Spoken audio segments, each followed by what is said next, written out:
si vous êtes avec moi dans cette croyance que nous ne sommes pas juste le corps physique, parce que j'ai écouté les phrases. Comment on dit les phrases? J'ai mon bras. Ou j'ai la pensée. On n'a jamais dit je suis pensée. Je suis mon bras. Mais on dit que j'ai. Ça veut dire que c'est qui je. C'est qui. Who am I? C'est qui je. Et quand on commence à explorer c'est qui je, il y a la partie, comme j'ai dit, informatique, d'information, partie des mémoires, partie des préférences, partie des côtés uniques. Pourquoi j'aime ça et je n'aime pas ça? Pourquoi je suis différent que, par exemple, mon frère ou ma sœur? Vous savez que probablement vous avez déjà vu cette histoire-là, que il y a 3 personnes, 3 enfants nés dans la même famille, avec même papa, même maman. Mais 3 enfants peuvent être complètement différents. Quelqu'un qui aime jouer les logos, il brisait beaucoup les logos des fois. Quelqu'un qui va jouer avec les plantes, avec les papillons, avec les moustiques, quelque chose comme ça. Et troisième enfant peut jouer comme le docteur ou enseignante. Pourquoi? Les enfants, ces petits, appris que j'aimerais faire que ça. C'est pas avec maman et papa dans cette vie ici. C'est sûr que c'est déjà comme le programme que entrer dans les corps physiques, dans moi, entrer avec la naissance.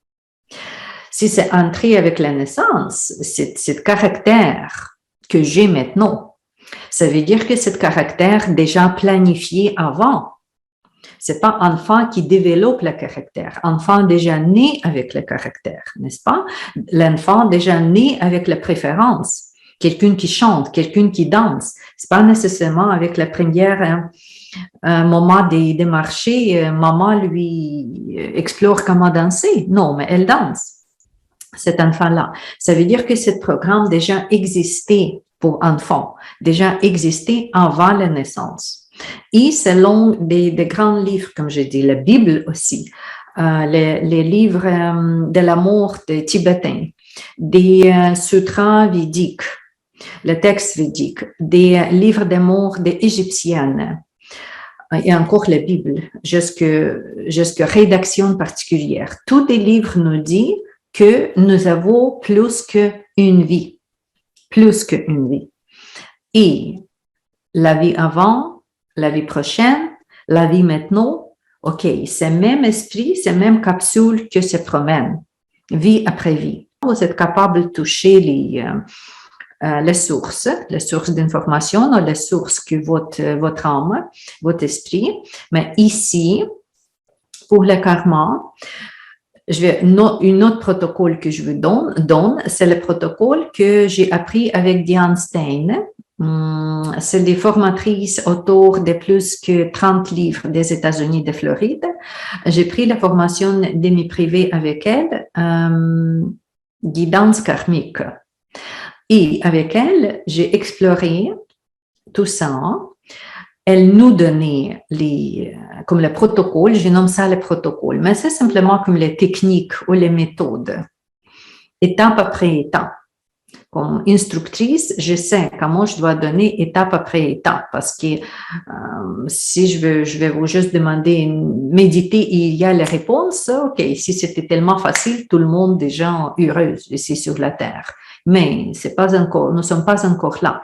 Ça veut dire qu'il y a les méthodes à prendre. C'est pour ça la formation. Et dans la correction de karma, je vais mettre en contact, comme j'ai dit, comment chercher le contact avec le groupe des esprits qui conscientent des karma de chaque personne. Si j'ai fait la recherche pour moi, c'est mes propres guides karmiques. Si j'ai fait la recherche pour mon client, c'est le groupe des 5 guides karmiques. Et je communique avec ces guides karmiques, question-réponse, question-réponse, question-réponse, jusqu'à ce que je trouve les réalités, c'est quoi dans le karma des clients. Très souvent, j'utilise cette partie des nettoyages karmiques ou des équilibres karmiques avec les gens malades. Parce que la maladie grave, spécialement les maladies graves, pour moi, c'est toujours déjà une histoire karmique. Dans 90, 99, 99%. Si c'est la maladie grave, parce que c'est la maladie qui ne dure pas que la première vie. C'est déjà resté comme le programme avec cette personne-là. Et si cette personne ne comprend pas c'est quel programme, qu'est-ce qu'il fait ou qu'est-ce qu'il doit faire pour se libérer, ça va rester avec lui la prochaine vie ou la prochaine vie. Et malheureusement, dans les conditions plus difficiles que plus faciles. Parce que c'est comme ça. Si tu pris la décision, si tu signes le contrat karmique, OK, ça va rester avec toi. Toute sa vie ici ou la vie prochaine, jusqu'à ce n'est pas bien guéri. Et karmique, ça peut être la santé. La relation, des fois, ça aussi peut être karmique. Relation avec les amoureux, relation parents-enfants aussi, j'ai consulté plusieurs des clients avec les relations pas du tout en bonne santé, si je peux dire. La relation avec l'argent, oui, la question de pauvreté, ça peut être karmique. Toutes des questions graves.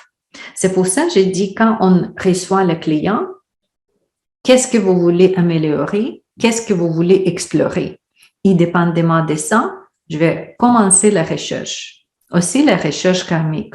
Parce que finalement, quand tu comprends qu'est-ce qui inclut dans le karma, le point final dans cette communication avec les guides karmiques, c'est demander comment cette personne maintenant peut libérer le karma, la façon, comme je dis, plus adéquate, plus facile. Pas par la maladie ou peut-être par l'autre chose. Et ça peut être aussi la liste des choses. Je vais vous donner beaucoup d'exemples. Ça peut être quoi? Comme la liste des choses avec lesquelles on peut équilibrer le karma. Même chose pour les relations, même chose pour l'argent, même chose pour toutes des choses graves, comme je dis. Ça, c'est le niveau libération karmique. Si vous bien compris qu'est-ce que j'ai dit, ici, on communique avec les anges, avec les guides karmiques. C'est tout positif, c'est tout en sécurité. Ils sont là pour nous. Ils sont très gentils, très gentils. Il n'est pas des choses qui peuvent vous choquer. D'habitude, on reçoit que l'information qu'on accepte. C'est une formation pour le client. Vous allez recevoir cette information que le client accepte.